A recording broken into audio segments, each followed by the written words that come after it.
அடுத்தது வரம்பில் இன்பம். சுவாமிகிட்ட என்ன இருக்குதான்? வரம்பில்லாத இன்பம். நம்மகிட்ட இன்பம் இருக்கு. ஆனால் இன்பம் மட்டும் இருக்குன்னு நம்ம சொல்ல மாட்டோம். கூடவே நம்ம என்ன நம்ம இன்பமாக இருக்குன்னு சொன்னால் யாராவது திருஷ்டி போடுறவங்களாம் நம்ம வேற என்ன செய்வோம்? ஒரு சோகமாக நடிச்சு எனக்கு எவ்வளோ கஷ்டம் இருக்குது தெரியுமா, நான் எவ்வளோ துன்பத்தில் இருக்கேன் தெரியுமா, நல்ல வேலை இதை கேட்டதுனால நமக்கு திருஷ்டியே வராது இல்லையா? அந்த நல்லா இருக்கேன்னு தைரியமா சொல்லணும். பெருமான் இருக்காரு, அப்புறம் என்ன நமக்கு? ஆமா, கூடவே இருக்காரு. என்னமா நல்லா இருக்கியான்னு எப்படி கேட்கலாம்? இவன் என்ன நல்லா இருக்க கூடாது நினைக்காத. அந்த வார்த்தையை பார்த்தா ஒரு சிரிப்பு, எஸ்கேப்பிங், அவ்வளவுதான். சரியா? அப்ப 8 குணங்கள் சுவாமிக்கு இருக்கு. நமக்கு எத்தனை குணம்? என்னதுலாம்? சாத்வீகம், ராட்சசம். சாத்வீகம்னா அமைதியா இருக்கிறது, அமைதியா இருக்கிறது. ராட்சசம்னா காலையில வீட்டுல யாராவது என்ன மாதிரி கேட்டாங்க, ஒரு பொருள் கேட்டாங்க, ஒரு விவரம் கேட்டாங்கன்னு ஒரு அமைதியா பதில் சொல்லுவோம்ல, அதுக்கு பேர் என்னது? நான் என்னெல்லாம் செய்வேன், என்கிட்ட வந்து நொய் நொய் நொயின்னு இப்படி கேள்வி கேட்டுட்டு இருந்தான்னு வரும்ல சூடு பறக்க, அது என்னது? ராட்சசம். கோவப்படுறது வந்து ராட்சசம். தாமசம்னா சோம்பேறித்தனம். அது இருக்கா இல்லையா? இருக்கு. எவ்வளோ காலத்தை கழிச்சிட்டோம், வீணாக கழிச்சிட்டோமே, வேஸ்டாக போச்சே. சரி, அப்போ நமக்கு முக்குணம், சுவாமிக்கு எண்குணம். அது நமக்கும் அவருக்கும் உள்ள வேறுபாடு. சரிதானே? அதனால் அவர் வைணவ மரபில் வந்தாலும் இதை அழகாக எடுத்து சொன்னதுனால இந்த உரையை நம்ம என்ன செய்யலாம்? தெளிவாக எடுத்து படித்து கொள்ளலாம். சரிதானே? சரி, இப்போ இந்த குறள் அமைப்பில் உமாபதி சிவம் ஒரு நூல் செஞ்சுருக்காரு. அதுக்கு என்ன பேர்? திருவருட்பயன். அதில் எத்தனை குறள் இருக்கும்? 100 குறள். எத்தனை அதிகாரம் இருக்கும்? ஒரு அதிகாரத்துக்கு எத்தனை குறள் இருக்கும்? இவரே மாதிரி தான். ஒரு அதிகாரத்துக்கு இவர் ஒரு 10 குறள் கொடுப்பாரு, அதே மாதிரி அவரும் கொடுத்துருக்காரு. அதுக்கு ஒரு ஒப்புமை கொடுத்துருக்காங்க பாருங்கள். அதே 21ஆம் பக்கத்தில் இருள் சேர் இருவினை அப்படின்னு இவர் 5வது குறளில் சொல்லியிருக்காருல்ல. அவர் வந்து 27வது குறளில் சொல்கிறார், இருள் இன்றேல். இருள் இன்றேல்னா என்ன அர்த்தம்? ஆணவமெல்லாம் இல்லைன்னா துன்பம் ஏன் வரப்போகுதுன்னு கேட்குறாரு. உண்டா இல்லையா? இப்போ நம்முடைய துன்பத்துக்கு அப்புறம் எது காரணம்? ஆணவம் சொக்கத்தங்கம் தான். ஆணவம் தான் நமக்கு துன்பத்தை கொடுத்துட்ருக்கு, அப்படி தானே? சரி, அப்புறம் இவர் அகர முதல்ல எடுத்து அப்படின்னு சொல்கிறாரு. அவரும் என்ன செஞ்சிருந்தாரு? அகர உயிர் போல் அறிவாகி எங்கும் நிகரில் இறை நிற்கும் நிறைந்து. சரியா? நாங்கள்லாம் ஒரு காலத்தில் திருவூர் பயணம் பாராமல் படித்து ஒப்பிச்சோம். படிக்கலாம், ஈஸி தான், படிக்கலாம். அடுத்து துறந்தார் பெருமைன்னு இவர் கொடுத்துருக்காரு. இவர் என்ன கொடுத்துட்டாரு? துறந்தார் துறப்போர் தொகை இல்லையா? அப்போ அவங்க 2 பேரும் கிட்டத்தட்ட ஒத்த கருத்துக்களை நமக்கு கொடுத்துருக்காங்க அப்படிங்கிறத நம்ம பார்க்குறோம். சரி, அதற்கு அடுத்தால பாயிரத்தை விட்டுருவோம். அந்த பாயிர கருத்து விளக்கம்னு 24ஆம் பக்கத்தில் வந்து பார்த்திங்களா? அதை நீங்கள் கொஞ்சம் ரீட் பண்ணி பார்த்துக்கலாம். அந்த நூலை செஞ்சது யார்? திருநெல்வேலியில் சிந்து பூந்துரையில் மாவே நெல்லையப்ப பிள்ளை அப்படின்னு அந்த காலத்தில் பிஏ படித்த ஒரு அன்பர் இருந்தார். அவர் மிக அழகாக என்ன செஞ்சார்? இதை எழுதியிருக்காரு அப்படிங்கிறத நம்ம பார்க்குறோம் இல்லையா? அதனால் அந்த நூலை என்ன செய்யணும்? நம்ம கண்டிப்பாக வாங்கி படித்து பார்க்கணும். அவர் என்ன திருக்குறள் பாயிர கருத்து, இந்த திருக்குறளில் பாயிரங்கிறது முதல்ல உள்ள 4 அதிகாரத்தை எடுத்திருப்பார். அது 1949 நம்மெல்லாம் பிறக்க முன்னாலேயே வெளிவந்தாச்சு. சரிதானே? அந்த கட்டுரையில் உள்ள செய்திகள் வந்து சைவ சித்தாந்தம் பயிலும் மாணவர்களுக்கு பெரிதும். இதை நீங்கள் இப்போ நெட்டில் எடுக்க முடிஞ்சால் ஃபோன் மூலமாக எடுத்தவங்க கொஞ்சம் ஷேர் பண்ணி விடுங்க நம்ம குரூப்பில். சரியா? எல்லாருக்கும் புக்கு கிடைக்கணும், கிடைக்காம இருக்கும். இதை எடுத்தாச்சு பிடிஎஃப்பில் போட்டிங்கன்னா அதை என்ன செஞ்சுக்கலாம்? படிச்சுட்டு தான் அடுத்த வேலை. சரிதானே? சரி,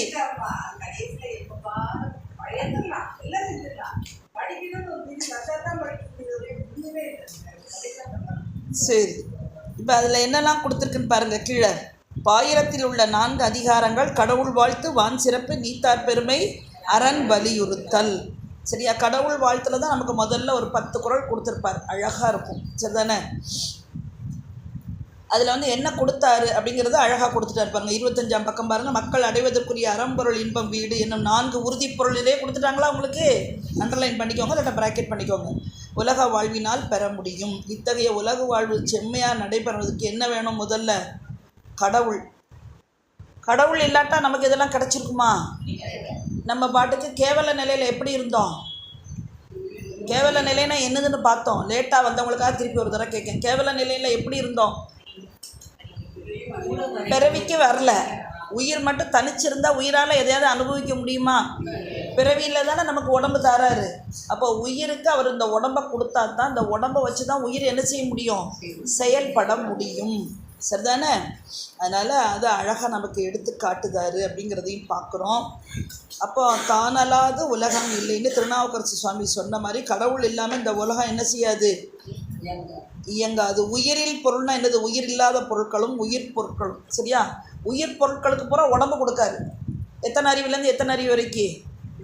ஓரறிவுலேருந்து 6 அறிவு வரைக்கும். என்னதுலாம்? புல்லாகி பூடாய் புழுவாய் மரமாய் பல்விருகமாய் பறவையாய் பாம்பாய் கல்லாயின்ட்டாரு. கல்லாவும் கல் என்னன்னு சொல்லிட்டாங்க. என்னன்னு சொல்லிட்டாங்க? பிறவியில் வந்துடுது. கல்லாக இருந்தோமா நம்ம? பாடானம் போல் கிடத்தல் சித்தாந்தம் சொல்லுதில்ல. இல்லை, இப்போ நடைமுறை வாழ்க்கையிலே சமயத்தில் எப்படி தான் இருப்போம்? அது மாதிரி தானே இருப்போம். நெஞ்சக்கனகல்லாவும் இருக்குது. நம்மளே கல் மாதிரி, கல் போட்ட மாதிரி பெருசாக இருக்கு. அதை சொல்லுவாங்க தெரியுமா? சாமி எதையும் லட்சியமே பண்ணாமல் இருக்கிறது. சரியாக அதை சொல்லியிருக்கிறது நம்ம ஞாபகத்தில் எடுத்துக்கலாம். அப்போ உயிர் இல்லாத பொருள், அப்புறம் உயிர் பொருள், இதெல்லாம் கிடைக்காது. எல்லாம் சுவாமியோட அருளால் தான் நமக்கு என்ன செஞ்சுருக்கு? கிடைச்சிருக்கு. அப்படிங்கிறத நமக்கு அழகாக சொல்லி, அதனால் கடவுளை வாழ்த்த வேண்டும் அப்படின்னு சொல்லி, அதில் 8 குறளில் கடவுளோட குணம் இப்படிப்பட்டதுன்னு எடுத்து சொல்லி, 9வது குறளில் 8 குணம் இருக்குங்கிறத சொல்லி, இந்த பேரறிவும் பேரன்பும் பேராற்றலும் உள்ள கடவுளை வழிபட்டால் அன்று இந்த பிறவி பெருங்கடல் நீந்துவர் நீந்தார். அந்த இறைவன் யாரு? கிறிஸ்தவன் சொல்கிறதா, முஸ்லீம் சொல்கிறதா, சமணம்? சிவபெருமான் தான். சிவபெருமானை வழிபட்டால் போதுமா? வேறு யாரையும் வழிபட வேண்டாமா? நான் இத்தனை நாள் எவ்வளோ அம்மன் கோயிலுக்கு போனால், நான் இத்தனை நாள் பெருமாள் கோயிலுக்கு போயிருக்கேன். அப்படிங்கிறதுக்கு என்ன சாட்சி? யாதொரு கொண்டீர், யாதொரு தெய்வம் கொண்டீர், அத்தெய்வமாகி அங்கு மாதொரு பாகம்தான் வருவார். அவரை தவிர ஏனைய தெய்வங்கள் பிறக்கும் இறக்கும் மேல் வினையும் செய்யும் வேதனைப்படும். வினையை செஞ்சால் வேதனையும் வந்துடும்ல. சரி, மற்றவங்கள்லாம் கடவுள், மற்றதெல்லாம் தெய்வம், இவர் மட்டும் கடவுள். மற்றவங்கள்லாம் பிறவிக்கு வந்தாங்கங்கிறதுக்கு என்ன அர்த்தாட்சி? ரொம்ப ஷூடாயிட்டாங்க சாந்தி சிவா. கொடுங்கப்பா கடவுள்லாம் சொல்லி முடிக்க முன்னாலே வந்துடுது. 100 கோடி பிரம்மா. இது வரைக்கும் எத்தனை பிரம்மா வந்திருக்க? நம்ம ஒரே பிரம்மா பெர்மனண்ட்டுன்னு நினச்சிக்கிட்டு இருக்கோம். இந்த வகுப்புக்கு வர முன்னால் அப்பர் சுவாமி தெளிவாக சொல்லிட்டாரு, 100 கோடி பிரம்மா வந்துட்டாங்க. சரியா? அப்புறம் 6 கோடி, இது வரைக்கும் 6 கோடி பெருமாள் வந்துட்டாங்க. அதாவது இது வந்து ஒரு போஸ்ட். இப்போ அரசியல்வாதியில் ஒரு போஸ்ட்டில் இருக்காங்களா? முதல்வர். இப்போ என்ன சொன்னோம்? அங்கே என்ன பிரதம மந்திரி இல்லையா? இங்கே என்ன முதல் மந்திரின்னு சொல்கிறோமா? இந்த மாதிரி அவங்க வந்து அந்த போஸ்ட்டில் இருப்பாங்க. அப்போ இது வரைக்கும் எத்தனை பிரம்மா? 100 கோடி பிரம்மா. இது வரைக்கும் எத்தனை பெருமாள்? 6 கோடி நாராயணர் அங்கனே. அப்புறம் எத்தனை இந்திரன் வந்திருக்கான் தேவலோகத்துக்கு? கங்கை மணல். கங்கை மணலை போய் நம்ம சென்சஸ் எடுக்கணும். போய் இங்கேருந்து கிளாஸ்லேருந்து கிளம்பி போவோம். காசிக்கு போயிட்டு கங்கை மணல், அது உற்பத்தியான கங்கோற்பத்தியிலேருந்து அது செயற்கையாகிற இடம் வரைக்கும் உள்ள மணலை புறம் என்னென்னோன்னா அவ்வளோ இந்திரன். நம்ம அவங்கள விட பெருசு. யாரை விட? பிரம்மாவை விட, விஷ்ணுவை விட, இந்திரனை விட பெருசு. ஏன்னா 7 கடல் மணலை அளவிடின் அதிகம் எனதிடர் பிறவி அவதாரம். திருப்புகளில் ஜம்முன்னு சொல்லிட்டாரு அருணகிரிநாதர். 7 கடலக்க மணலை எண்ணுனா எவ்வளவோ அவ்வளோ பிறவி நமக்கு. அப்போ யார் ரிச்சு? எல்லாரோட டாப் நம்ம தான். சரிதானே? சரி, அதனால் அதை வந்து நமக்கு அழகாக சொல்லி வச்சு. இப்போ எல்லோரும் வந்துட்டு போவாங்க. அப்போ வராதவர் இவர் தான், பிறவிக்கு வராதவர். பிறப்பிலி இறப்பிலி. அதனால் பிறப்பில்லாதனால வினையிலி. சரிதானே? பிறப்பில்லாதனால தாயும் இலி தந்தை இலி. தாயும் இலி தந்தை இலி தான் தனியன் காணேடி வரும்ல. ஆமாம், அவருக்கு தாய் தந்தை ஒரு அம்மாவோட கருக்குள்ளே இருந்து அவர் என்ன செய்யலை? வரல சாமி வந்து. சரியாக அதை அழகாக எடுத்து சொல்லியிருக்காருன்னு இதில் சொல்லிவிட்டு கடவுள் வாழ்த்தில் அடுத்து வான் சிறப்பை பாருங்கள். உலகில் உள்ள உயிரில் பொருட்களையும் உயிர் பொருளையும் இயக்கி ஆள வல்லது எது? அக்னியில் சூடு போல கடவுளின் நின்றும் பிரிக்க முடியாத அவனுடைய அருட்சக்தி. அருட்சக்தியின் வெளிப்பாடாக அனைவரும் கண்கூடாக காணக்கூடியது முன்னி அவள் நமக்கு முன் சுரக்கும் இன்னருளே. மழை அடுத்தால படிக்கணும்ல, கார்த்திகை அடுத்தால மார்கழி மாதம் பூரா படிக்கணும்ல. அப்போ மழையை பார்க்க இப்போவுமே மழை பெஞ்சிட்ருக்கு. நீங்கள் மழையை பார்த்தா உங்களுக்கு மழை பெய்யுதுன்னு சொல்லணுமா? என்ன சொல்லணும்? ஐயோ மழை வந்துட்ட, துணி நனைஞ்சு போயிருவேன் அப்படின்னு நினைக்கணுமா? இல்லை என்ன நினைக்கணும்? பெருமானோட திருவருள் மழையாக. மழை பெய்யலைன்னா பூமியில் எதுவும் என்ன செய்யாது. ஏன் நம்ம குளிக்கணும், சமைக்கணும், குடிக்கணும், எல்லாத்துக்குமே என்ன வேணும்? பாதுகாப்பாக இருக்கணும், அவ்வளோதான். என்ன இப்போ கலிங்கிறதுனால மழை கொஞ்சம் அப்படி இப்படியும் பெஞ்சு நம்மளை கொஞ்சம் ஒரு வழி பண்ணுது, வேறு ஒன்றும் இல்லை. சரி, அப்போது அதுக்கு காரணம் நம்ம ரொம்ப சோம்பேறி ஆன உடனே அம்பாளுக்கு கோவம் வந்துட்டு இல்லையா? அந்த டிவியை வாங்கி வந்து வீட்டில் வச்சுட்டாங்க, கையில் கண்டு கணக்கு ஃபோனை வச்சுட்டாங்க, ரெண்டுலேருந்து பிரிக்க முடியல இல்லையா? அதனால் அப்போ நம்ம கொஞ்சம் மழை பெஞ்சு உங்களுக்கு ஒரு கலக்கத்தை கொடுத்தா தான் இவங்க ஒழுங்குக்கு வருவாங்க. தண்டிச்சு தானே கொண்டாடணும். அதனால தான் மழை இப்படி தாறுமாறாக பெய்யுது. சரி, இப்போ மழை எத்தகைய அறிவும் ஆற்றலும் உடைய மக்களின் சக்திக்கு மேற்பட்ட ஒரு சக்தியின் தொழிற்பாடு. சரிதானே? கடவுளின் அருள் வழி உலகில் மனிதர்கள் ஒளியினால் அன்றி துன்பம் அடைந்து வருந்துவர்ங்கிற உண்மையை இப்போ நான் சொன்னது தான் அது கருத்து. சரியா? குறிப்பால் உணர்த்துது நமக்கு. அப்போது கடவுள் வாழ்த்துக்கு அடுத்தால என்ன செஞ்சிட்டாரு? வான் சிறப்பாக வச்சாச்சு. சரி, அதுக்கு அடுத்தது உங்களுக்கு புரியும், சாதாரண விஷயம் தான், அதை விட்டுற. அடுத்து நீத்தார் பெருமை. ஆணவ மலத்தால் மறைப்புண்டு. ஆணவ மலம் எதை மறைக்கும்? அறிவு. அறிவை மறைச்சாச்சுன்னா அறிவு வேலை செய்யுமா? ஏற்கனவே வேலை செய்ய மாட்டேங்குது. கண்டு காணாததுக்கு அது வேற மறைச்சிக்கிட்டு இருந்ததுன்னா உள்ளதும் போச்சு நொல்ல கண்ணான மாதிரி ஆயிடுது. சரியா? தெரியவே மாட்டேங்குது, ஒன்றும் புரிய மாட்டேங்குது. அப்படி இருக்கும்போது கடவுளையும் கடவுளோட அருளையும் பற்றி அறிந்தாலன்றி உலக வாழ்வின் பூமிக்கு ஏன் வந்தோங்கிறது தெரியணும்னா நம்ம வந்ததுக்கு என்ன காரணம், நம்மளை யார் படைச்சா, நம்ம நினச்ச வீட்டில் பிறந்துக்கிடலாமா, நினச்ச கலரில் பிறந்துக்கலாமா? அந்த ரைட்ஸ் எல்லாம் கொடுத்துருந்தா இப்போ நம்மளை கையிலையே பிடிக்க முடியாது. அது சுவாமி எல்லாம் கரெக்டாக வச்சுருக்காரு இல்லையா? எங்கே பிறக்கணும், எப்படி பிறக்கணுங்கிறதுலாம் யார் முடிவு பண்ணுதா? எல்லாமே அவர் தான். அப்போ அதெல்லாம் அழகாக கொடுக்காரு இல்லையா? அப்போது இப்போ இந்த கடவுளை அது அறிந்தால் அன்றி உலக வாழ்வின் பயனை பெறமாட்டார்கள். கடவுளின் அருள் தங்களிடம் பதியப்பெற்ற பெரியோர்களே அருளை அறிய முடியும். இப்போ கொஞ்சம் நம்ம நிமிர்ந்துக்கிடலாம், நமக்கு கொஞ்சம் சுவாமியை பற்றி தெரிஞ்சுக்கிடலாங்கிற ஒரு உணர்வு என்ன செஞ்சுட்டு வந்துடுச்சு. கோயிலுக்கு போகணும், எல்லோரும் போவாங்க. ஏன் போவாங்க? இங்கே இப்போ விட்டுறணும், கிளாஸ் சம்மந்தமாக உள்ளதை விட்டுறணும். ஜென்ரலாக கோயிலுக்கு எல்லோரும் ஏன் போவாங்க?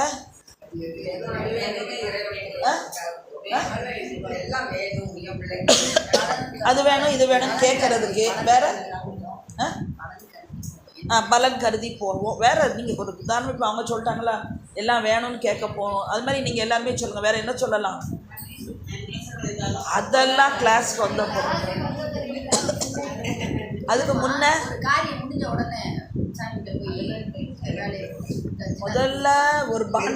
முதல்ல ஒரு பாண்டு ஒரு விடலை இதை ஏற்றுக்கிட்டு ஒழுங்காக எனக்கு விஷயங்களை எது செய்யணும், தடையெல்லாம் செதறணும், எனக்கு நான் நினச்சது நடக்கணும். அப்புறம்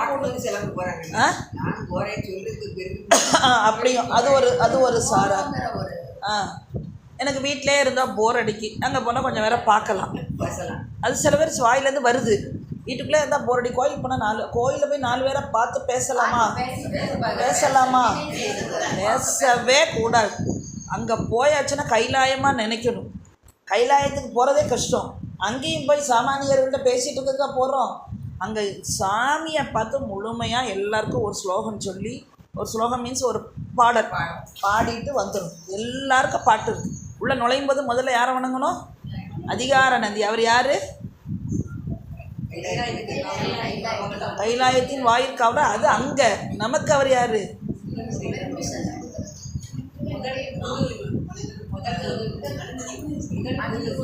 நம் குரு மரபிற்கெல்லாம் முதற் குருநாதன். அதனால் முதல்ல அதிகார நந்தியை கும்பிடாம கோயிலுக்குள்ளே என்ன செய்ய போகக்கூடாது? இந்த ரிஷப காளை நந்தி வேறு, அதிகார நந்தி வேறு. அதை நல்லா தெளிவாக புரிஞ்சு அதிகார நந்தியை கும்பிட்டுட்டு உள்ளே போயிட்டு அதுக்கப்புறம் என்ன செய்யணும்? நேராக உள்ளே போயிடலாமா பிரகாரம் கும்பிடணுமா? பிரகாரத்தில் உள்ள மூர்த்தங்களை எல்லாம் கும்பிட்டுட்டு அதுக்கப்புறம் என்ன செய்யணும், உள்ளே போய் சுவாமி முன்னால் பிரகாரத்தில் போகும்போது என்ன பண்ணிகிட்டே போகலாம். அகத்தியர் பெருமானை பார்த்தா அவருக்கு துதி தெரியுமா, தெரியணும். தலபுராணங்களில் இருக்கும் அகத்தியருக்கு. யாராவது சர்ச் பண்ணிங்கன்னா போடுங்க, நம்ம குரூப்பில் போடுங்க சரியா. அதை போட்டு அதை எடுத்து எல்லோரும் படிக்கவும் செய்யுங்க. அரைச்சமாகவே அரைக்கக்கூடாது, படித்த பாட்டே இப்படி ஒரு புதுசு புதுசாக படிச்சுக்கிட்டே இருக்கணும் என்ன. சரி, அதுக்கு அடுத்தால இது சமயக்குறவர்களுக்கு துதி இருக்கா, இருக்குது. அதுக்கும் ஒரே பாடலை 4 பேருக்கும் துதி சொல்கிறோம். அது தந்தது யார், ஊழியர்கோன் தந்தது யார் தெரியலையே, கண்டுபிடிச்சிட்டு எதெல்லாம் கிளாஸில் சொல்ல தெரியலையோ, கிளாஸ் ஒர்க் என்னதாக மாறிவிடும், ஹோம்ஒர்க். சர்ச் பண்ணி எழுதுங்க. நீங்கள் மத்தியானமே லஞ்சுக்குள்ளே கண்டுபிடிச்சிங்கனாலும் கட்டிக்காரங்க தான், சாயங்காலம் வீட்டில் போய் கண்டுபிடிச்சி குரூப்பில் போட்டாலும் கட்டிக்காரங்க தான். கரவலி காது குளிருது அகிலாக்கு சரியா. உமாபதி சிவம் சரியா. சமயக்குறவர் 4 பேருக்கும் துதி பாடினது யாரு, நம்முடைய சந்தான குறவர்களுள் ஒருவர், நம்முடைய சித்தாந்த நூல்களின் ஆசிரியர்களில் ஒருவர். அதுக்கப்புறம் சந்தான குறவருக்கு இது சமயக்குறவருக்கு தனித்தனியாக துதி இருக்குது, காஞ்சி புராணத்தில் இருக்குது சரியா. அது மாதிரி எல்லா புராணத்துலேயும் இருக்கும். நீங்கள் அதெல்லாம் என்ன செய்யலாம், நீங்கள் ஒவ்வொருத்தரும் ஒவ்வொரு ஆளுக்கு நான் துதி சேர்க்கேன்னு சொல்லி சேர்க்கலாம். நம்ம என்ன தெரியுமா செய்யலாம், எனக்கு ஒரு சின்ன நப்பாசை சொல்கிறேன், நடக்குமான்னு தெரியல. இந்த மாதிரி நம்ம ஒவ்வொரு தொகுப்புலேயும் ஒரு குட்டி குட்டி நூல் வெளியிடலாம். இந்த மாதிரி விஷயங்களெல்லாம் நூலாக பிரிண்டெல்லாம் பண்ண முடியலன்னா அட்லீஸ்ட் ஒரு இது கொடுத்துட்டு செராஸ் காப்பி மாதிரி எடுத்து கூட எல்லோரும் என்ன செஞ்சுக்கலாம், கையில் வச்சுக்கலாமா. அது நமக்கு யூஸ் ஆகுமா, சரி. அதனால் அதையும் செய்யலாம். அதுக்கப்புறம் சந்தான குறவர்களுக்கும் அப்படி தான் தனித்தனியான துதி இருக்குது. அகச்சந்தான குறவருக்கும் இருக்குது. எங்கே இருக்குது,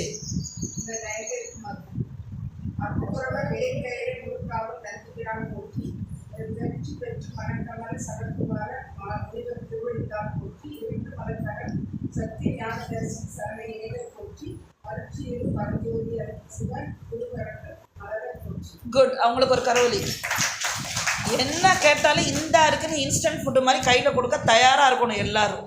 எனக்கு தெரியாது, வீட்டில் இருக்க ஒரு நோட்டில் எல்லாம் உங்களுக்கு என்னெல்லாம் பேசிக்காக உண்டோ அது பூரா எழுதி வச்சுக்கோங்க. டக்குன்னு கிளாஸில் வச்சு நமக்கு மறந்தாலும் அந்த புக்கை திறந்தால் என்ன செஞ்சிடும், ஞாபகம். ஒரு பாடலை எழுதும்போதே கீழே ஆசிரியர் பேரை எழுதியிருக்கு. இப்போ புள்ளியர்கோனுக்கு கீழே என்ன எழுதிடணும், உமாபதி சிவன் எழுதிட்டிங்கன்னா பேர் மறக்கவே மறக்காது உங்களுக்கு சரியா.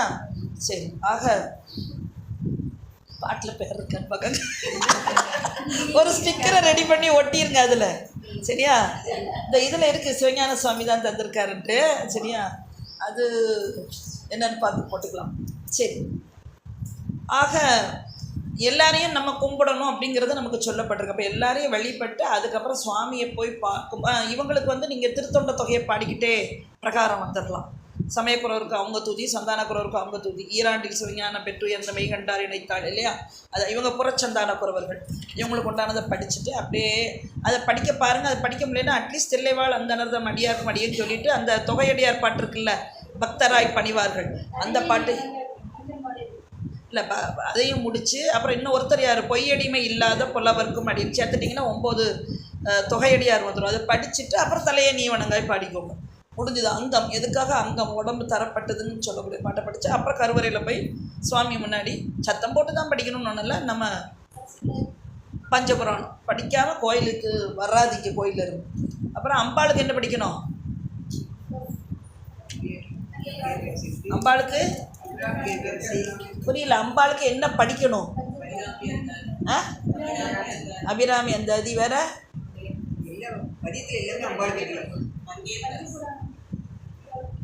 இப்போ இந்த பதில் கரெக்டான பதில். அம்பாளுக்கு பஞ்சபுராணம் படிக்கணும்னு சொல்லணும்ப்பா. அது எனக்கு கேட்குற மாதிரி சொல்லணும்ப்பா. சரி, மைக் இல்லையே என்ன. அம்பாள் பேர் வரும், எங்கெல்லாம் வரும். மங்கையர்கரசி ஏன் படணும் அம்பாளுக்கு, மங்கையர்கரசி அப்பாட டாக்டர் அம்மாவுக்கு ஒரு கரவலி. அங்கேற்கனினா யார், மீனாட்சி. போகமார்த்த பொன்முளையாள், உண்ணாமுலை உமையாளோடு. இந்த மாதிரி நீங்கள் தேடி எடுக்கணும். ஒவ்வொரு தலத்துக்கும் இப்படி பாட்டோ பேரோடையே வரும், அது மாதிரி தேடியும் எடுத்துக்கலாம். அப்புறம் தாயும் நீயே, அம்மையே அப்பா அதெல்லாம் எடுத்துக்கிடலாம். சரியா? அப்பன் நீ அம்மை நீ அதெல்லாம் அவளுக்கு வச்சுக்கிடலாம். நீங்கள் அதெல்லாம் அழகாக தோக்கணும். அவளுக்குன்னே நீங்கள் எழுதணும். திருவாசகத்தில் எங்கே அவள் வாரா, அப்புறம் திருவிசைப்பால் எங்கே வர்றா, அப்புறம் திருப்பல்லாண்டில் என்ன கொடுக்கலாம், பெரிய புராணத்தில் என்ன கொடுக்கலான்னு பார்த்து பார்த்து போட்டுக்கிடணும். சரி, அப்போ அதெல்லாம் பாடி கும்பிட்டிங்கன்னா ஞானம் என்ன செய்யும்? ஞானம் சொல்லி குவைட் ஆகிட்டீங்க எல்லாரும். இப்படிலாம் வழிபாடு பண்ணுனா ஞானம் என்ன செய்யும்? பளிச்சுன்னு ஈஸியாக கிடைக்கும் உங்களுக்கு. ஞானம் வேணுமா வேண்டாமா? அவங்க கொடுத்துக்கிட்டு இருக்காங்க ரெடியாக. வாங்க, நீங்கள் தயாரா இல்லையா? அவங்க ரெடி, நீங்கள் ரெடியா? அவ்வளோதான். சரி, அது முடிஞ்சுது. அப்புறம் இப்போ என்ன சொல்லிட்டாருன்னு பாருங்கள். அதில் வந்து நீத்தார் பெருமையில் அறியாமையில் கடக்கக்கூடிய நமக்கு கடவுளையும் கடவுளோட அருளை பற்றி அறிந்து உலக வாழ்வின் பயனை பெற முடியாமல் இருப்பாங்க. கடவுள் அருள் தங்களோட பதியப்பெற்ற பெரியோர்கள் மட்டும்தான் அருளை தெரிந்து கொள்வார்கள். அத்தகைய பெரியோர்கள் மக்களுக்கு அறிவித்தால் அன்றி மக்கள் அருளின் இன்றியமையாமையை அறிய மாட்டார்கள். அருள்னா என்னதுமா? கேட்கல. அருள்னா கருணையா, அன்பா, ஞானமா? எனக்கு தெரியாது, நீங்க சொன்னா நான் தெரிஞ்சுக்கிடுவேன். அருள்னா என்னதுமா? அம்பாள் சான் சிவக்கு கரவொலி. அருள்ங்கிறது யாரு? அதை எதை வச்சு சொல்றீங்க? அருளது சக்தியாகும் அரந்தனக்கு. சரி, அந்த அம்பாளோட வடிவம் என்னது?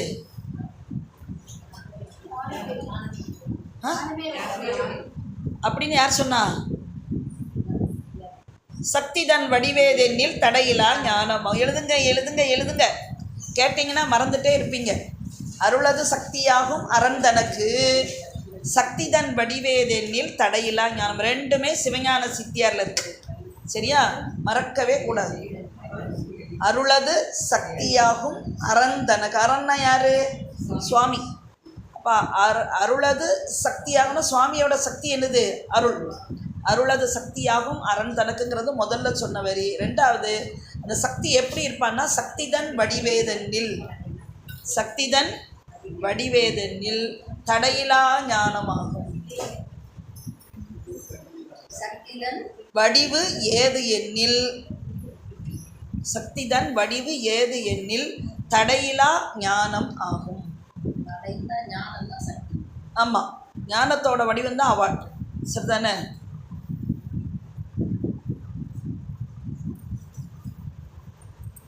சரி, ஞானசம்பந்த பெருமான் புராணத்தில் ஒரு பாட்டு வரும்.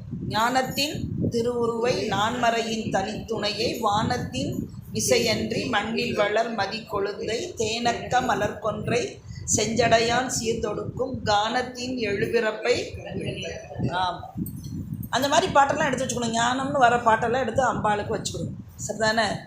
சக்தின்னு வரக்கூடியது, அருள்னு வரக்கூடியது, அதெல்லாம் எடுத்து வச்சுக்கணும். கணவனும் மனைவியுமா பார்க்குறது உலகியல் பூர்வமாக நமக்கு சொல்கிறதுக்காக. ஆனால் உண்மையிலே சுவாமிக்கும் அம்பாளுக்கும் என்ன தொடர்பு? தாதான்மியம். தாதான்மியம்னா பிரிப்பில்லாமல் இருக்கும். அதை எப்படி சொல்லணும்? குணகுணி. வேற என்ன சொல்லலாம்? குணகுணி அர்த்தநாரிலாம் இருக்கட்டும்ப்பா. ஒரு பொருளும் அதன் ஆற்றலும். ஒரு பொருளும், பொருள் எது? பொருள், ஆற்றல், சக்தினால என்னது? ஆற்றல் தானே. அப்போ சிவன் சிவனேன்னு இருப்பார். அவரோட ஆற்றலை தான் நம்ம என்னவா வழிபடுறோம்? சக்தியாக வழிபடுறோம். சரிதானா? சரி, அதை மனசில் ஆக்கிக்கோங்க. பொதுவாக நீத்தார்னா என்ன அர்த்தம்? உலகியல் பூர்வமாக நீத்தார்னா என்ன சொல்லுவோம்? உலகியல் பூர்வமாக நீத்தார்னு யாரை சொல்லுவோம்? இறந்தவங்கள. ஆனால் இங்கே அப்படி கிடையாது. இவர் அதை சொல்லலை. அவர் வந்து நீத்தார் பெருமை இதுக்கு வான் சிறப்புக்கு அடுத்தால சொல்கிறார். நீத்தார்னா யாருங்கிறதுக்கு ஒரு டெஃபினேஷன் கொடுத்துருப்பாருங்க. அகப்பற்று புறப்பற்று என்னும் இருவகை பற்றினையும் நீத்த முனிவர்கள். நம்மகிட்ட என்ன பற்றுலாம் இருக்குது? எல்லா பற்றும் ஜம்முன்னு இருக்குது. அப்போ பற்று நீங்கணும்னா என்ன செய்கிறது? அப்போ நீக்கணும்னு விஷயம் தெரியுது. நீக்கிறது எப்படி?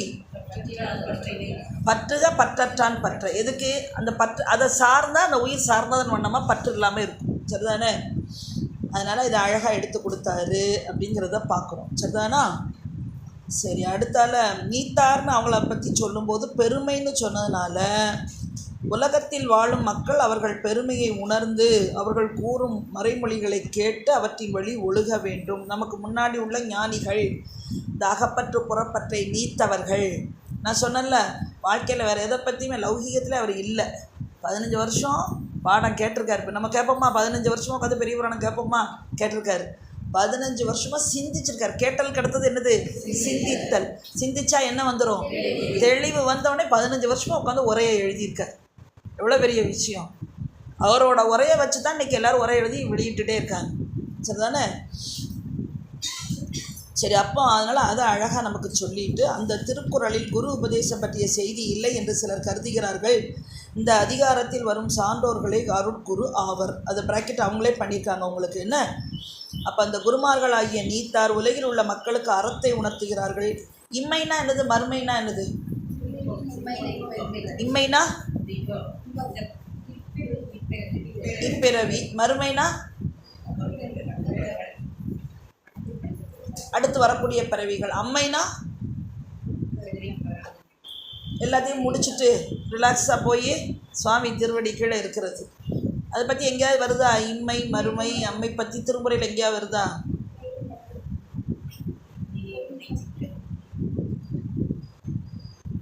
இம்மையே உன்னை சிக்கன பிடித்தேன் எங்கெழுந்து அருள்வதினியை. யார் பாடினது? திருவாசகம். வேற எங்கே வருது? இம்மையே தரும் சோறும் கூரையும் ஏத்தலாங்கிடர்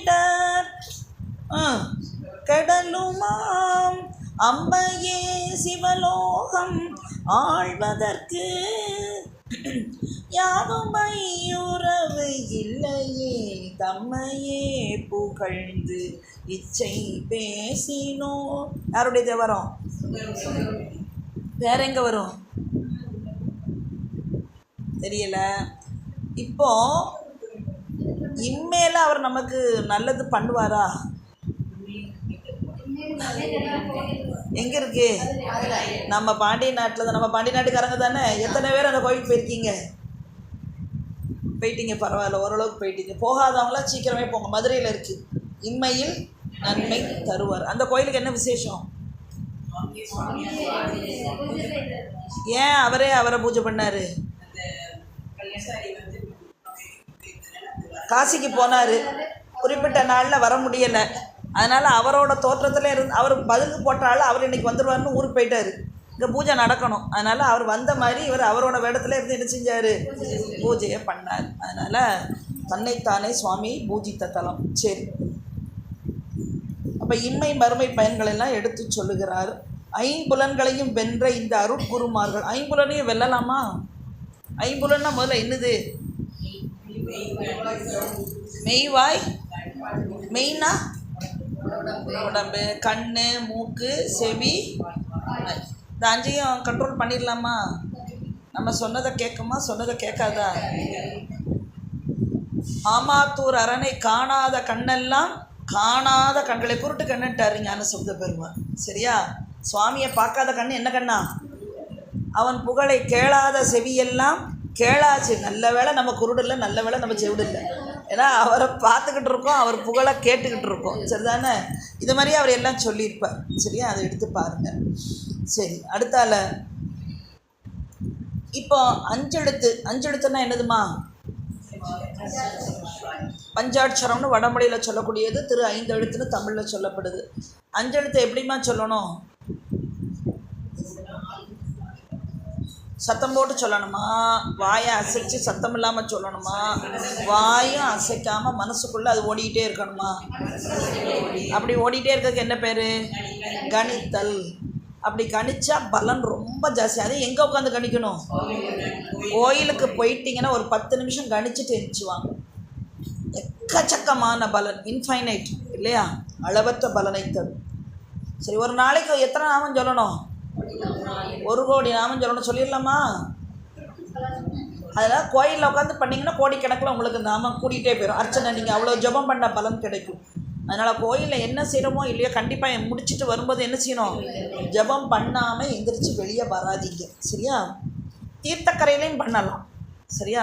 நல்ல தலை விருட்சத்துக்கு கீழேயும் உட்காந்து பண்ணலாம். சரியா? சரி சரி. அடுத்து அந்தணர் என்போர் அறவோர்னு சொல்லியிருப்பார். ஏன்னா எல்லார் மேலேயும் இரக்கம் உள்ளவர்கள். ஏன் அவங்கள இரக்கம் உள்ளவங்கன்னு சொல்கிறாங்க? நம்ம செய்கிற வேலையெல்லாம் நமக்கு மட்டும்தான் பெனிஃபிட்டு. அவங்க நமக்காக பூஜை பண்ணுறாங்க இல்லையா? அவங்க நமக்காக வேதம் படிச்சுக்கிறாங்க, வேதத்தின்படி ஹோமம் பண்ணுறாங்க, அப்புறம் நமக்காக பூஜை பண்ணுறாங்க, எல்லாம் செய்கிறதுனால அந்தணர் என்போர். ஆமாம், அதனால் அவங்களாம் ரொம்ப இரக்க குணம் உள்ளவர்கள்னு எடுத்து காட்டியிருப்பார். அடுத்து அரண் வலியுறுத்தல். அறம்னா என்னது? மனம் வாக்கு காயங்களால் டூஸ் செய்யத்தக்கன எதுவோ அதை செய்யணும். தகாதத்தை ஒழிக்கணும். 2 இருக்குது. பாவம் செய்யும்போது நம்ம பாவத்துக்கு எத்தனை வழின்னு சொல்லுவோம்? செய்யக்கூடாததை செஞ்சால் பாவம், செய்ய வேண்டியதை செய்யாட்டாலும் பாவம் இல்லையா? அதே மாதிரி புண்ணியத்துக்கு எப்படி கொடுத்துருக்கு? செய்ய வேண்டியதை செய்யணும், தகாதத்தை என்ன செய்யணும்? செய்யாமல் இருக்கணும். அது புண்ணியத்துலேயும் வருது. சரியா? அப்போ இப்படி அறத்தின் வழி ஒழுகினால் அன்றி உலக வாழ்வின் பயனை அவர்கள் என்ன செய்ய முடியாது, அடைய. உலக வாழ்க்கைக்கே இது கஷ்டம்னா அருளியல் வாழ்க்கைக்கு ரொம்ப ரொம்ப கஷ்டம். அதனால் அதை அழகாக எடுத்து சொல்லி என்ன, அதனால் நீத்தார் பெருமைக்கு அடுத்தால எதை வச்சுருக்காரு? இந்த அதிகாரத்தை ஏன் இந்த வருஷப்படி வச்சுருக்காருங்கிறது கூட அழகாக எடுத்து சொல்லியாச்சு. சரிதானே?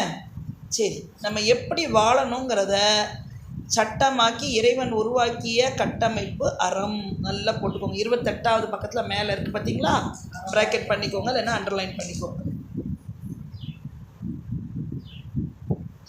இந்த அறத்தால் தான் பொருளும் இன்பமும் நமக்கு கிடைக்கும். முடிவாக என்னமும் கிடைக்கும், வீடும் கிடைக்கும். வீடுன்னா என்ன வீடு? சொந்த வீடு. வீடு பேரு. வீடு பேருங்க சொல்லுக்கு என்ன பொருள்? விடுதல் பெறுதல். எதை விடணும், எதை பெறணும்? சரி, அதனால் அதை பார்த்துக்கோங்க. இப்போ கடவுளும் வீடுன்னு அடுத்த டைட்டில் கொடுத்துட்டாரு. கடவுள் என்ற சொல்லும் முக்தி என்ற பொருளை தரும் வீடு என்னும் சொல்லும் ஆட்சி பெறவில்லை, ஆதலினால் திருவள்ளுவர் சமய கொள்கையை பேசவில்லை என்று சொல்கிறார்கள். மெய்கண்ட தேவனார் அருளி செய்த சிவஞான போத சூத்திரம் கருத்துரை மேற்கோள் ஏது எடுத்துக்காட்டு வெண்பா இவற்றில் கூட கடவுள் என்ற சொல்லாட்சி இடம்பெறவில்லை. அதனால் மெய்கண்டார் கடவுள் கொள்கையை ஆதரிக்கவில்லை என்று கூற முடியுமா? அப்படி கூறினால் அதைவிட பேதமே இருக்க முடியாது. புரியுதா உங்களுக்கு? புரிஞ்சுதா? வாசித்தது அதாவது 28வது பக்கத்தில் கீழ்பேரா வாசித்தேன். அடுத்தால 29வது பக்கத்துக்கு வாங்க. திருவள்ளுவரும் கடவுள் கொள்கையை ஆதரிக்கவில்லை என்று கூறுவது பேதமையுள் எல்லாம் பேதமை. தனக்கு பயன்படாத ஒழுக்க நெறியில் பற்று வைத்து கேடு விளைவிப்பவர்களை கை கொண்டு நன்மை விளைப்படை கைவிடுவதே தொழிலாக உள்ளவங்க தான் இப்படி தான் பேசுவாங்க அப்படிங்கிறதெல்லாம் சொல்லிட்டு அவர் அந்த சொன்ன அந்த குறளும் சொல்லியிருக்காரு பாருங்க. பிறப்பென்னும் பேதமை நீங்க. ஆமாம், வீடு பெற்று அவர் எந்த சொல்ல சொல்லியிருக்காரா? சிறப்பு. சரிதானே? சிறப்புங்கிற சொல்லி எதை குறிக்குது? வீடு பேர். பேதமை என்ற சொல்லுக்கு ஆணவம் என்பது பொருள். சித்தாந்தம் வந்துட்டா? அப்போ பிறப்பிற்கு காரணமாகிய ஆணவ மலம் வரைப்பு உயிரை விட்டு நீங்குவதற்கு வீடு பேற்றுக்கு நிமித்த காரணமாகிய நிமித்த காரணம் யாருமா? நமக்கு சுவாமி. அந்த பரம்பொருளை காணணும் இல்லையா? அதான் செம்பொருள் காண்பது அறி. செம்பொருள்ங்கிறது யாரை குறிக்குது? சுவாமியை குறிக்குது அப்படின்னு அழகாக எடுத்து சொல்லிட்டாரு அப்படிங்கிறத பார்க்குறோம். சரிதானே? பரிமேலழகர் ஒரே பட்சம் தான் இது அழகாக புரியும் அப்படிங்கிறதையும் சொல்லியிருக்காரு. சரிதானே? சரி, அப்புறம் உயிர்க்குரிய வாழ்நிலை 3. 8வது இதுக்கு வாங்க. இம்மை, மறுமை, அம்மை. சரிதானே? இம்மைங்கிறது இந்த பிறவியில் உள்ள நிலை, மறுமைங்கிறது அடுத்த பிறப்பில் உள்ள நிலை, அம்மைங்கிறது பிறப்பரு நிலை. சரிதானே? பிறவிக்கு வராத நிலை. அதுக்கு பாருங்க 98வது குறள். சிறுமையுள் நீங்கிய இன்சொல் மறுமையும் இம்மையும் இன்பம் தரும். சரிதானா? இம்மை வந்துட்டா இந்த பிறப்பில் வாழ வேண்டிய முறைப்படி அறநெறியை கடைப்பிடித்து வாழ்ந்தால் பூவுலகில் வாழ்ந்தாலும் உலகத்தில் உள்ளவர்கள் என்ன செய்வாங்க? அதான் வையத்துள் வாழ்வாங்கு வைக்கப்படும் அப்படிங்கிற அந்த குறளை நினச்சிக்கிடலாம். என்ன அடுத்து பாருங்க அந்த இன்னொரு குறள் 362, வேண்டுங்கால் வேண்டும் பிறவாமை மற்றது. ஆமாம், இது நடுவில் மறுமையை பாருங்க. மறுமைனா இறந்த பின் வரும் நிலையை குறிக்கும் இல்லையா? மறுமை இன்பம். பசு புண்ணியம் காரணமாக, பசு புண்ணியம் இருந்தால் எங்கே போவோம்? பிறவிக்கு வரும். பசு புண்ணியம் இருந்தால் சொர்க்கம். சரி, பாவம் இருந்தால் எங்கே போவோம்? சொர்க்கத்துக்கு என்ன உடம்பு? சரி, நரகத்துக்கு. சரி, இப்போ நமக்கு இருக்கிறது பூதசார சரீரம். நமக்கு என்ன பேர்? நமக்கு பூதசாரம். இந்த உடம்புக்கு பேர் என்னது? நம்மளும் ஒரு பூதம்தான். அது வீட்டில் இவங்கள்ட்ட கேட்டால் கண்டிப்பாக சொல்லிடுவாங்கல்ல, ஆமாம் ஆமான்னு என்ன சார் உண்மையிலே அப்படிதான். நீங்கள் சித்தாந்த கிளாஸ் சொல்கிறத நாங்கள் வீட்டில் நடைமுறையிலே பார்த்துருக்கோன்ட்டுருவாங்க. சரி, அடுத்தால ஒருவன் மனதில் அழுக்கின்றி உள்ளொன்று வைத்து புறம் ஒன்று நடக்காமல் வாழ்ந்தால் மறுமை இன்பத்தை பெற முடியும் இல்லையா? சில சமயங்களில் தாமத குணத்தின், அதான் அந்த சோம்பேறித்தனத்தால் மனதின் செம்மை தெரிந்தாலும் நல்ல நண்பர்களோடு, அதான் சார்ந்ததன் வண்ணம். ஏன்னா அடியார் நடுவுள் இருக்கும் அருளை புரியாய். யார் கேட்டா? மணிவாசக பெருமான் கேட்டார். ஏன் கேட்டார்? அப்போ தான் நாங்கள் மீட்டிங் போட்டு பேசுறது தோதாருக்குன்னு சொன்னாரா? அடியார் நடுவில் இருந்தால் சார்ந்ததன் வண்ணமாக அந்த ஆன்மா நல்லபடியாக இருக்கும். இதே இன்றைக்கி வீட்டில் இருந்தால் இப்போ நம்ம என்ன செஞ்சுட்டு இருந்திருப்போம்? எக்ஸட்ரா எக்ஸட்ரா எக்ஸட்ரா இல்லையா? இல்லை வேலை இல்லாட்டா உருவாக்கி செய்வோம், இல்லைன்னா ஏதாவது ஸ்பெஷல் சமைப்போம் இல்லையா? இல்லைன்னா யாராவது சொந்தக்காரங்க வீட்டுக்கு போவோம், இல்லைன்னா யாரையாவது வீட்டுக்கு வர வைப்போம். உண்டா இல்லையா? அப்போ அதிலேருந்து மீட்டு நம்மளை என்ன செஞ்சுருக்காரு? இன்றைக்கி ஒரு நாளாவது, மாதத்தில் ஒரு நாளாவது உன் ஆன்மாக்காக செலவழி. அழியக்கூடிய உடம்புக்கு 29 நாள் வச்சுருக்க, ஒரு நாளாவது அழியாத உயிர் அழியாது அப்படிங்கிறது மனசில் இருக்கணும். உடம்பு அழியும், அழியுமா அழியாதா? ஆமாம். டேட் ஆஃப் பர்த்னு ஒன்று இருக்க மாதிரி டிஓபி இருக்க மாதிரி டிஓடியும் உண்டு. அதனால் அதுக்கு முன்னால் நம்ம என்னெல்லாம் படிக்கணுமோ, உயிருக்கு என்னெல்லாம் நன்மையோ அந்த புண்ணிய காரியங்களை செய்ய ஆரம்பிச்சிடணும். சரிதானே? சரி, அந்த இப்படி படிக்கிறது என்னதுங்கிறத எந்த நூல் சொல்லுது? படிக்கிறது நல்லதுங்கிறத, படித்தா உங்களுக்கு நன்மை அப்படிங்கிறத எந்த நூல் சொல்லுது? திருக்குறள் சொல்லுதா? கற்றதனால் ஆய பயன் என்கொள். திருவாசகம் என்ன சொல்லுது? யாரோ திருவாசகம் சொன்ன மாதிரி இருந்தது. என்னப்பா அதுக்குள்ளே மறந்துட்டீங்க, மாஞ்சி மாஞ்சி பரிச்சு எழுதுனீங்க இல்லப்பா. எழில் ஞான பூஜை தானப்பா கிளாஸு சொல்லியிருக்கேன்ல, ஏன் மறந்தீங்க? ஞான நூல் தன்னை ஓதுதல் ஓதுவித்தல் நற்பொருளை தான் கேட்டல் கேட்பித்தல் நன்றா ஈனமிலா பொருள் அதனை சிந்தித்தல். அது மூலம் சுவாமியை சிந்திக்கிறது. நம்ம ஓதணும், அடுத்தவங்கள ஓத வைக்கணும், நம்ம கேட்கணும், அடுத்தவங்கள கேட்க வைக்கணும். சரிதானே? அந்த வேலையெல்லாம் யார் பாப்பா? ஓதுறது நம்ம பண்ணிடலாம், அப்புறம் கேட்குறது நம்ம பண்ணிடலாம். ஓதுவிக்கிறதையும் கேட்பிக்கிறதையும் யார் பண்ணுவா? குருவும் பண்ணணும். குரு அதை பண்ணதுக்கு அடித்தளம் போடுறது அமைப்பாளர். எல்லாரையும் கூட்டிகிட்டு வந்து வாங்க வாங்க வாங்க வாங்க வாங்க வாங்கன்னு சொல்லி கூட்டி கொண்டு உள்ள விடுறது யாரு? கேட்க வைக்கிறதும் ஓத வைக்கிறதும் யாரோட வேலை? நாங்கள் சொல்லித்தரதுக்கு இங்கே நான் இப்போ வெறும் டெஸ்க்குக்காக நான் சொல்லிக் கொடுக்க முடியும்? இங்கே யார் இருக்கணும்? அப்போ அவங்களோட வேலையை அதில் இருக்குது இந்த கிளாஸில். அப்போது நீங்கள் கேட்கணும், கேட்க வைக்கணும், ஓதணும், ஓத வைக்கணும். இதன் மூலமாக நம்ம செய்யக்கூடியது சுவாமியை சிந்திக்கிறோம் இல்லையா? ஈனமிலா பொருள் அதனை சிந்தித்தல். அதான் சுவாமியை சிந்திக்கிறோம் ஒரு நாள் புறவும். அப்படி சிந்திக்கிறதுனால நமக்கு என்ன கிடைக்கு? ஞான பூஜையை அடைக்குது. என்ன ஞான பூஜை? ஞான பூஜையோட பலன் என்னது? இறைவனடி அடைவிக்கும். அந்த அடைமொழியை எடுத்துக்கணும். இறைவனடி. அப்போ கிளாஸ்க்கு வந்தால் எது கன்ஃபார்ம்? கன்ஃபார்ம். இப்போதைக்கு அவரோட அன்புக்காக நம்ம பார்த்தோம். அட பாவி, நான் உன்னை பூமியில் எதுக்கு விட்டேன், இப்படி திண்டு தூங்கக்கான்னு சாமி நம்மளை பற்றி நினைக்கக்கூடாதுல்ல? உண்டு உறங்குவதென்று வேறொன்றறியன் பராபரமே ஜம்முன்னு வாழ்ந்துட்டு இருந்த நம்மளை சுவாமி தான் என்ன செய்கிறாரு? என்னமா மடைமாற்றம் திருப்பி கூட்டிகிட்டு வந்துட்டார் இல்லையா? ரூட்டை மாற்றி இங்கே வா, இப்படி வா அப்படின்னு, நீ போகிற ரூட்டு தப்பு அப்படின்னு சொல்லி நம்மளை கூப்பிட்டு வந்தது யார்? சுவாமி.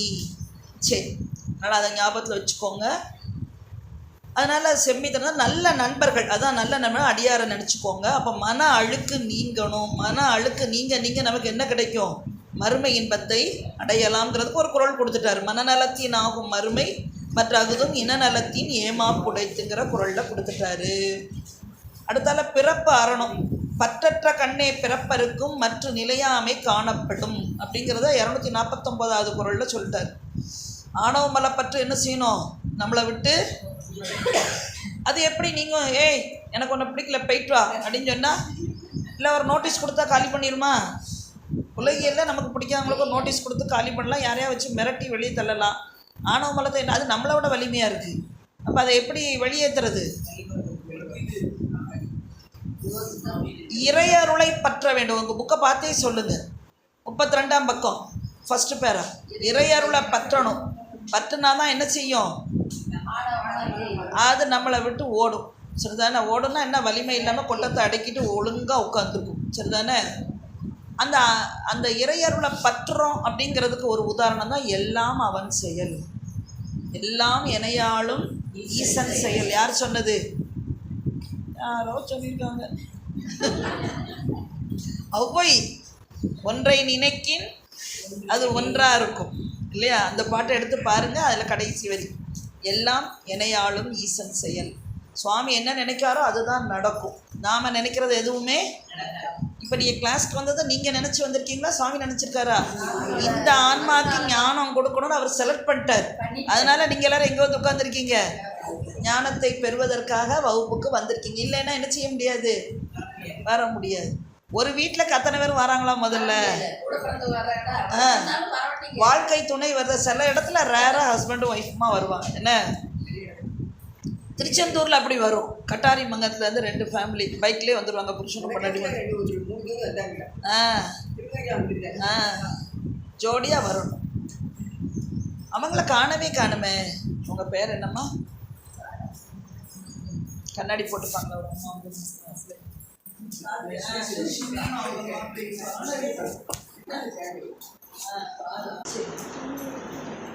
அப்புறம் திருவள்ளுவர் எதை முதன்மையாக கருதினார் என்பது அழகாக அடுத்தால பற்றி